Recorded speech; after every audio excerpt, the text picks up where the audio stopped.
Hello and welcome to this webcast on the University of Michigan's new Internal Proposal Submission Deadline Policy. I'm Craig Reynolds, Executive Director of the Office of Research and Sponsored Projects, and I'll be your host and narrator. This internal deadline policy has been in the works for about the last 4.5 years, a long time in the making. The first time we publicly talked outside of the Office of Research and Sponsored Projects about the policy was May of 2015, and the policy has gone through a number of iterations over that time, as we've done our best to balance the interests of the university and the needs of our faculty through extensive stakeholder engagement. We've presented to and received feedback from a number of faculty groups, particularly SACUA's Research Policies Committee and the Research Administration Advisory Council's Faculty Advisory Committee. The latter group is comprised of members from the Research Policy Committee, the Research Associate Deans, and a number of at-large faculty members. We also vetted this policy with university leadership. Feedback was garnered from the Academic Programs Group, otherwise known as the Deans, and as I mentioned, the Research Associate Deans. The final version of this policy was ultimately reviewed and approved by the Provost and the Vice President for Research. After all is said and done, we're confident that we've developed a reasonable policy that applies explicit and uniform standards to the proposal review and submission process, and it is consistently and fairly applied such that no one is given preferential treatment. Equally important, in a large, decentralized, and heterogeneous institution like the University of Michigan, by providing different levels of service, this policy is sufficiently flexible that it can accommodate the needs of large schools and departments that are able to provide a great deal of administrative support, as well as those schools and colleges that are less equipped to do so. The policy also gives ORSP a very limited but sufficient period of time to review proposals prior to submission and ensure that U of M's institutional interests are protected. For example, the proper disclosure of research compliance matters. Now, to just give you a little preview of what we'll cover in this webcast, we'll direct you to some reference tools that you can use later to help you in your work, including ORSP's webpage where any questions about the policy can be submitted. We'll talk about the requirements of the policy. We'll go over some of the important concepts that you'll need to understand to follow the policy and to get proposals submitted in a timely fashion. And finally, we'll walk through the workflow in ERPM, the Electronic Research Proposal Management System. Before we begin, I encourage you to go to our website where you can access all of the information you will need to know about the deadline policy. The ORSP proposal checklist is there, as is the policy itself, the slide deck that accompanies this presentation, workflow diagrams that we'll be talking about, policy-related definitions, and similar tools and resources. Let me also give you an important caveat. Everything I say today is about ORSP's implementation of the deadline policy. But we aren't the only players in this game. I can only speak from the central institutional perspective. Your department, maybe even your division if you're in a large department, your school, your college, your institute, the Flint and Dearborn campuses, they're all thinking about their own requirements with respect to the internal deadline policy. So when I say that the internal deadline is for a proposal to get to ORSP, just know that you need to think also about what the deadline policy is in your unit. Check with your leadership to ensure you're aligned with the university policy, your unit's local policy, and that of your school or college. So, are you ready? The big news is that January 6th, 2020 is when the policy takes effect. This is when ERPM will be updated and will have new programming to enforce the policy. Now, importantly, this also means that it's very likely ERPM will not be available on January 5th, because that's the Sunday when information technology will apply all of the updates needed to systematically enforce the policy. If you have a proposal that's due on the 6th, you may want to think about getting it submitted to ORSP sometime the week before. Another important concept here is that unlike today, in order for a proposal to get through ORSP's door for review and approval, two things have to happen. The Proposal Approval Form, or PAF, has to have all of the approvals from the school and the college and the department just as we require them today. And the proposal needs to be finalized. The PAF will not advance into the queue of a project representative, or PR, until both of those things happen. Once those two conditions have been met, when the PAF and the proposal arrive in ORSP, there's a calculation that's made at that moment that tells all parties involved what level of review this proposal qualifies for. We'll go into what exactly that means in a moment. One of the questions that's important to know the answer to is, when does the policy actually apply? First, know that every proposal to an external sponsor for a grant or contract has to go through ERPM and be approved by the university before it is submitted to the sponsor. This is not so much about the internal deadline policy, as it is about the fact that requests to an external entity for funding need ORSP's prior approval before the request is made. Now, having said that, the policy and the programming to enforce the policy is only applicable when the PAF has entered a date into the submission deadline field. That's question 6.1.1. Note the submission deadline highlighted on this slide. This field is not new, but programming for the policy implementation relies on that date. Note also, it's not a requirement that a submission deadline date be entered on the PAF. If there is no submission deadline date to be met, do not enter a date, otherwise the deadline policy will be enforced on the PAF. Whether or not the submission deadline field is available depends on how question 1.2 is answered regarding the purpose for routing the PAF. In other words, the submission deadline field is conditional. It is only displayed if the answer to question 1.2, the purpose of routing this PAF, is either process the submission of a proposal or both of the above.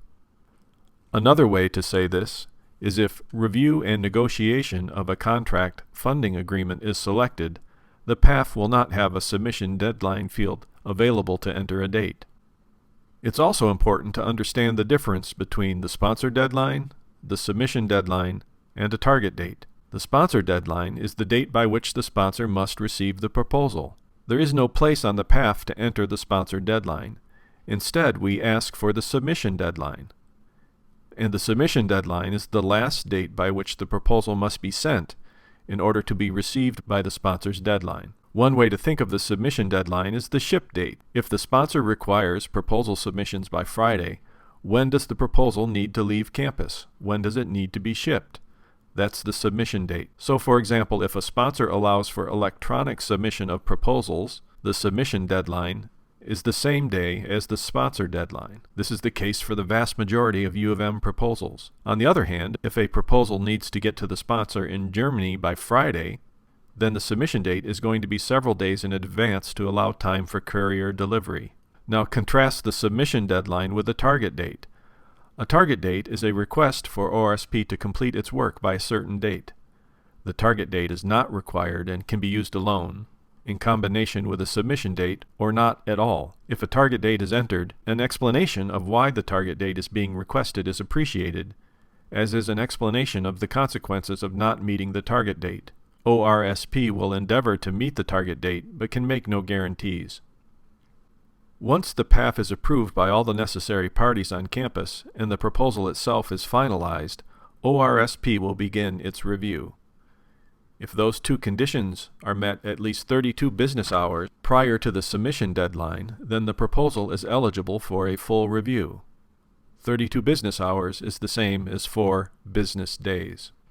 The benefit of a full review is the assurance that the proposal complies with all of the university requirements, and importantly, it complies with all of the sponsor requirements. If ORSP is afforded a 4 business day lead time, the staff will look at the proposal and make sure that it's consistent with the sponsor guidelines. And you can be assured the proposal will be submitted by the submission deadline, provided any changes following ORSP's review are made in a timely fashion. Another benefit of a full review is the assurance that the proposal will be successfully received by the sponsor. That is, electronic proposal submissions will pass all of the technical checks that would otherwise prevent the sponsor from receiving the proposal. And given 4 business days, staff and ORSP are going to review any terms and conditions that would be binding on the university by virtue of having submitted the proposal. ORSP will review those terms, and if exceptions must be taken at the time of proposal submission, we will do so. This happens more often in the federal contract space. A proposal will qualify for a limited review if it arrives in ORSP during the window between 32 business hours and 15 business hours prior to the submission deadline. A handy rule of thumb is that 15 business hours is usually 9 a.m. the day before the submission deadline, unless there's an intervening weekend or holiday. The limited review deadline of 9 a.m. instead of 5 p.m. the day before affords everyone on campus one additional evening to complete their work. The most significant benefit of the limited review is the assurance that the proposal will meet the submission deadline, provided again that any changes following ORSP's review are made in a timely fashion. While the limited review deadline is a viable option, ORSP strongly encourages everyone to get their proposals finalized and their PAFs approved by the 4 business day target to qualify for a full review. We recommend this practice because there is an inherent risk with the limited review. Specifically, ORSP is not checking whether the proposal complies with the sponsor guidelines.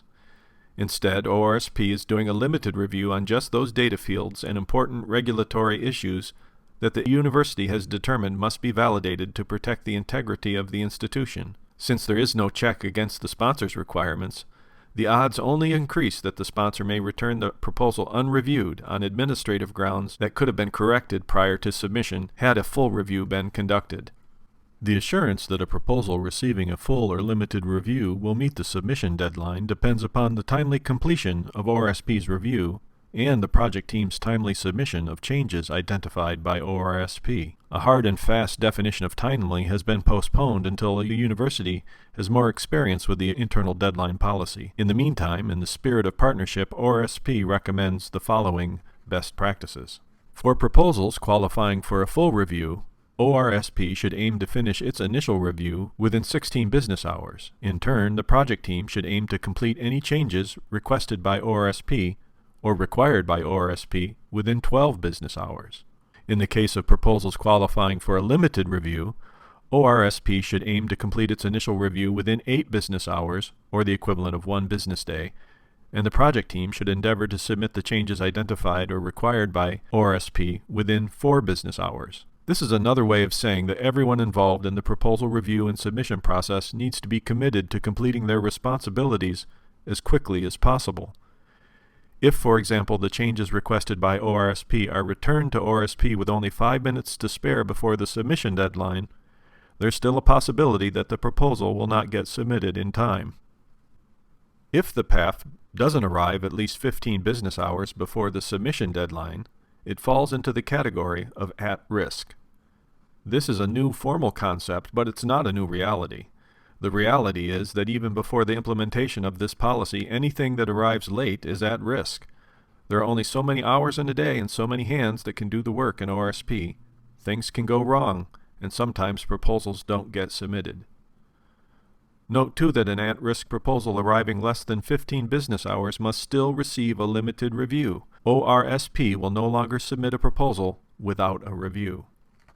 Another important point is that an at-risk proposal is not going to be given priority over those that are timely. This is something new and will be reflected in the work queues of the project representatives in ORSP based on a predefined prioritization scheme. So at-risk proposals are not going to get prioritized over those that qualified for a full or limited review.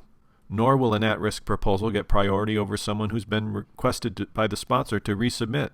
There is a risk that an at-risk proposal won't get submitted. Now, of course, we hope that never happens, but we're recognizing in the policy the reality of what we're already facing today, namely that proposals that arrive late might not meet the submission deadline. Another more positive way to think about this prioritization scheme is that for project teams that are timely, their proposals will no longer get bumped down in the queue waiting for a review because of the constant onslaught of last-minute proposals. If you've ever wondered what might be holding up ORSP's review of your proposal, one possibility is that last-minute at-risk proposals are getting in the way of the project rep's ability to work on your proposal. The new internal deadline policy will put an end to this unfair treatment of project teams who are following institutional policy. The chart on this slide is a summary of the service level standards and the principal benefits of each review type that were just described. Research administrators and faculty may wish to print out the slide as a handy reference to guide their work. In addition to the chart, a number of slides are appended to the end of this slide deck, providing a variety of examples depicted on a calendar of how the internal deadlines and corresponding service levels are determined. Once the proposal and PAF arrive in ORSP, there are 3 potential outcomes. One of them is that the proposal is perfect. There's not a change to be made. This happens quite often, and in this case, the proposal gets submitted as is. So that's one option that really doesn't need any further elaboration. The second potential outcome is that the proposal is returned as incomplete. The third outcome is that the proposal is returned for required changes or recommended changes. I'll talk about each of these more in a moment. First, let's discuss the incomplete proposal. An incomplete proposal is a proposal that's missing some piece of the required content. Or, for example, ORSP gets the proposal after it's been finalized, which means it's submission ready, and there's a file that says upload Dr. Smith's biosketch here instead of the actual biosketch. In this case, the proposal was never really submission ready, and ORSP will return the path as incomplete so that the proposal can be updated as necessary to be submission ready. Being incomplete, having a missing component, is consequential. When a proposal is returned as incomplete, the final status and the review type are removed from the path. The review type is then recalculated when the proposal is finalized again and the changes submitted. That bears repeating. Incomplete proposals have the review type and finalized status removed. In other words, the clock restarts for which review type is applicable. There are a couple of other conditions when a path would be returned as incomplete. One of them is when ORSP gets a proposal but has no access to the proposal in the sponsor's system. It's a simple matter. ORSP can't review a proposal if we don't have access to the proposal that is going to be submitted. An example would be when a proposal to NSF has been finalized and the path has been approved, but ORSP logs into Fastlane and can't access the proposal, and therefore can't review or submit it. That would be an instance where ORSP would return the path as incomplete. There's another case where a path may be returned as incomplete. That's if the path is with ORSP for review and the project team requests to have the path returned to them for changes. This is the equivalent to stating that the proposal wasn't truly submission ready when it was finalized. In this case, the project team needs to make a decision. Is it worth having the review type removed from the path in order to make a change? This is essentially a matter of the project team's risk tolerance. As mentioned, a third potential outcome of the ORSP review may be a required change or a recommended change. A required change aligns with the limited review, where ORSP only checks items that are of interest to U of M, and by definition must be made before a proposal can be submitted. An example might be a letter from the department chair in the appendix that commits $500,000 in cost sharing, and that cost share is not on the path. That's a big problem, and ORSP is going to return the path with a required change to either remove the dollar amount from the letter or add the cost sharing to the path. The other type of change is a recommended change. By and large, these changes align with what the sponsor requires, as opposed to U of M's requirements, and they are made at the project team's discretion. The implication here is that project teams will see fatal errors in the proposal identified by ORSP as a recommended change and not a required change. This might not be intuitive unless one remembers that required changes are about U of M's institutional requirements, and recommended changes are about the sponsor's requirement. Recommended changes are grantspersonship issues, and it's up to the project team to decide whether or not to make these changes. Both required and recommended changes will be communicated via email when the project representative runs the Request Project Team Changes activity on the path. The changes will also be available for review on the path itself. Before we move on to ERPM workflow, consider these words to the wise about changes that are identified by ORSP. First of all, stay on high alert. Check your email frequently to make sure you can respond consistent with the best practices for being timely, as we discussed previously. Second, don't forget to submit the changes requested by ORSP. When ORSP requests changes, the path enters a state where it sits with the project team. The path is out of the project representative's queue while changes are being made, and if changes are not submitted to ORSP, the path will not get back to us for submission. Third, please be available until the proposal is submitted. If no one is around to respond to changes identified by ORSP or to give access in the sponsor's proposal submission system, successful proposal submission is severely jeopardized. And, as I mentioned before, guarantees about proposal submission when a path qualifies for a limited or full review depend on ORSP's review being timely and the project team's submission of changes being the same. Time truly is of the essence when it comes to proposal submissions, and in that regard it may be helpful to consider the timeline for a proposal that gets a limited review and for which ORSP has requested a change. Suppose a path arrives in ORSP 15.5 business hours before the submission deadline, so it qualifies for a limited review. Let's further suppose it takes ORSP the rest of that day, or about 7 business hours, to review the proposal along with all the others that are in the queue. That 7-hour turnaround time is in line with the recommended best practice for ORSP, but now 8.5 business hours remain. Since a change is required, the PAF goes back to the project team, and in this scenario, it takes the project team another 6 hours to make and submit the change. That 6-hour turnaround time is 2 hours beyond the recommended best practice for project teams. Now there's about a 2.5-hour window for ORSP to submit. Since there may be other proposals in ORSP's queue, let's suppose it takes another 2 hours before the proposal is actually submitted. That means the proposal is submitted with only 30 minutes to spare. Now suppose that same proposal arrives in ORSP 1 hour later. It's now at risk, but it takes the same amount of time for the review and revision process. The difference here is that the clock runs out at 5 p.m., 30 minutes before the proposal can get submitted at 5:30 p.m. The lessons here are that 1. Everyone needs to be timely in order to hit the mark of submitting by the deadline, and 2. At-risk proposals truly are at risk. Let's now turn to some of the ERPM system changes and workflow for the deadline policy as it has been implemented. As a reminder, this workflow is available as one of the many download items on the ORSP deadline policy website. Viewers may wish to download the workflow document to more easily follow along with this webcast. First, ERPM will automatically send email reminders to the PI and project team about upcoming cutoffs for moving from full review to limited review, and from limited review to at risk. So, for example, if a PAF has a Friday submission deadline, ERPM will send an email on Sunday reminding the project team that 5 p.m. on Monday is the deadline to receive a full review. If necessary, another email would be sent out on Wednesday indicating that the deadline to receive a limited review is 9 a.m. on Thursday. In addition to the new email notices, the PAF workspace is updated so that the submission deadline entered by the project team is visible, as are the dates by which the PAF should be received in ORSP to receive a full or a limited review. Once the PAF arrives in ORSP, the assigned review type will also be displayed in the workspace. Turning now to workflow, note that ERPM is programmed to enforce a number of decision points in the process to ensure all the conditions are met for a PAF to arrive in ORSP.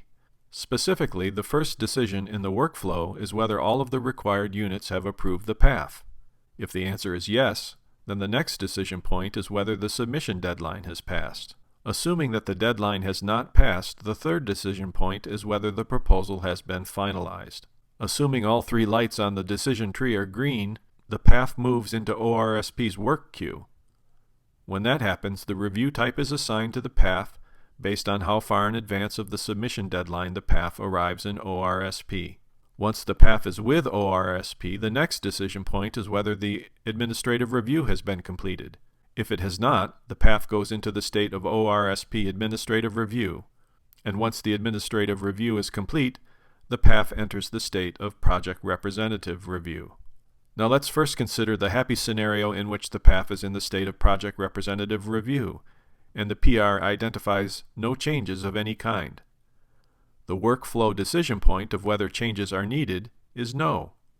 Since no changes are needed, the project representative signs off on the PAF and either logs submission to the sponsor or sends the PAF to the project team for submission to the sponsor. Let's now consider a little more complicated scenario in which there are required or recommended changes to the PAF. We pick up the story in the project representative review. The workflow decision point of whether changes are needed is yes. So the PR runs the activity ORSP request changes, and the PAF enters the state of ORSP review project team making changes. At this time, an email is sent to the project team and a message is added to the PAF workspace about changes being recommended or required. This state transition takes the PAF out of the project representative's work queue and leaves it with the project team to make the changes needed. When the project team submits the changes, the same decision points are applied once again. That is, has the submission deadline passed? Is the PAF finalized? And has the ORSP administrative review been completed? The review type does not change in this case, and the PAF returns to the PR's work queue, at which point again the PR verifies all required changes have been made, signs off on the PAF, and either logs submission to the sponsor or sends the PAF to the project team for submission to the sponsor. As mentioned, when ORSP recommends or requires changes to the PAF or proposal, an email is sent to the PIs on the PAF and the primary research administrator. The subject line indicates that ORSP has requested changes and notes in bold red text that action is required. This should be fairly familiar. ORSP's required or recommended changes will appear in the body of the email text. In addition to the email, one can also find those changes that were entered by ORSP from the PAF workspace. A workspace message will indicate that the project team is making changes, and when the changes are complete, there will be a gentle reminder to run the activities to submit the changes. There will also be a new entry in the PAF workspace message instructing the user where to click to see the required and recommended changes identified by ORSP. The link will open a window on top of the PAF workspace that outlines the required and recommended changes. The same information could be accessed from the activity history, much like it is today. Let's now consider an incomplete proposal and how the workflow changes in ERPM. First, recall that an incomplete proposal has the review type and finalization status removed from the PAF. So if we start again at the right-hand side of the workflow diagram for an incomplete proposal, the project representative's review reveals that the proposal is incomplete, and the decision point, whether changes are required, is therefore yes. The PR will use the same activity as before for returning changes, but in this case the change results in the PAF being returned as incomplete. The PAF state is still ORSP review, project team making changes, but there's no longer an assigned review type, and the PAF will need to be refinalized before it can return to ORSP. So in the workflow diagram, when the project team submit changes, the decision tree is again followed to determine whether the submission deadline is passed and whether the PAF is finalized. If the PAF is finalized, the PAF is returned to ORSP and a new review type is assigned based on how far in advance of the submission deadline the PAF was returned to ORSP for the second time, at which point the PR verifies all required changes have been made, signs off on the PAF, and again logs submission to the sponsor or sends the PAF to the project team for submission. Similar to the email that is sent when changes are required or recommended, an email is also sent to the PIs and the primary research administrator in the case of an incomplete proposal. The language is a little bit different. The subject line indicates that the proposal is incomplete, and the body of the email includes information about the deadline policy as well. For those who are PAF reviewers, there's a new activity called Remove Approval. It's similar but different from the Suspend Approval activity that is currently in place. In today's world, running the Suspend Approval activity does not prevent submission to the sponsor. Instead, the PAF enters a state called Post-Submission Unit Review after submission for the schools and colleges to work through whatever issues need to be resolved before an award might arrive. This new Remove Approval activity, in contrast, is only going to be available to reviewers and approvers in the administrative home stream of the PAF, and it will actually remove an approval and stop a proposal from being submitted. The activity allows for the approval of only specific units to be removed. If the PAF is already with ORSP, completing this activity will automatically move the PAF back to the unit review. Running this activity is essentially the same thing as saying something is so critically wrong with this project we don't want it to be submitted to the sponsor as is. If the activity is run, an email will be sent to the PI and the primary research administrator and all of the department PAF notifiers in the administrative home chain so that they know an approval has been removed. An email will also be sent to the ORSP project rep because otherwise the PAF will have seemed to have simply disappeared from his or her work queue. The last workflow scenario to consider is when the submission deadline is missed. What happens to the PAF in that unfortunate event depends on whether the PAF is in a state assigned to the project team or a state assigned to ORSP. If the PAF is with the project team in the state of awaiting final proposal when the deadline passes, the PAF will be moved to a new state of submission deadline missed. This will happen after business hours, and the PAF will remain in that state for 30 days. If after 30 days no action has been taken on the PAF will automatically enter the state of canceled. If the PAF is with ORSP, the next step will depend on whether the PAF qualified for a full or a limited review, or was at risk. If the PAF was at risk and the deadline passed without submission, the PAF will automatically transition into this new state of submission deadline missed. If, on the other hand, the PAF is with ORSP and the PAF qualified for a full or limited review, it will remain in the state of PR review, and the PR will be notified that the deadline has passed. In this situation, it's likely that a senior member of the ORSP team will be reaching out to the principal investigator and project team to have a conversation about the circumstances surrounding the failure to submit by the deadline a proposal that was qualified for a full or limited review.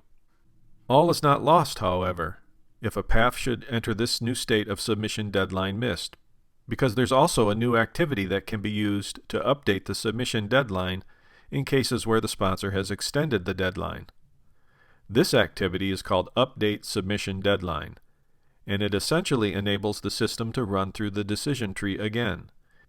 If the PAF has already been finalized, then moving out the submission date will put the PAF in ORSP's work queue. If the PAF is not yet finalized, the PAF will go into the new state of awaiting final proposal until it is finalized. Before we close, I do want to mention that if you have any questions about the deadline policy, I encourage you to first talk to your school or college or your institute leadership, because they will have the closest first-hand knowledge about the policy and how it's being implemented locally. Second, I encourage you to refer to the ORSP deadline policy website. There's lots of information there, as we discussed at the outset of this webcast. And finally, note that we have also created an intake form where questions about the policy can be submitted. The questions you submit will form the basis of a growing FAQ that currently has about 42 entries. With that, I would like to leave you with a few key takeaway messages. First, don't forget the PAF needs to be approved and the proposal needs to be final before ORSP will review or submit your proposal. Second, final does mean final. A finalized proposal is one that the project team deems to be submission ready. Requests to return the PAF for edits means the proposal was not submission ready and the PAF will be returned as incomplete. The upshot is that a request to edit the proposal after the PAF is in ORSP will strip the review type and reset the clock. Third, time truly is of the essence.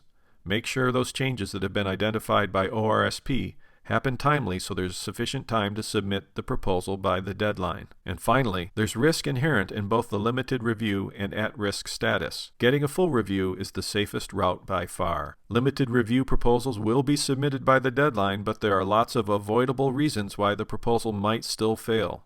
And at-risk proposals carry the highest risk of all. They are lowest in the list of review priorities and must still get a limited review before submission. Thank you for your time and your attention. I personally appreciate your efforts to learn about the new internal deadline policy, and I wish you all the best of luck. But not that you'll need it.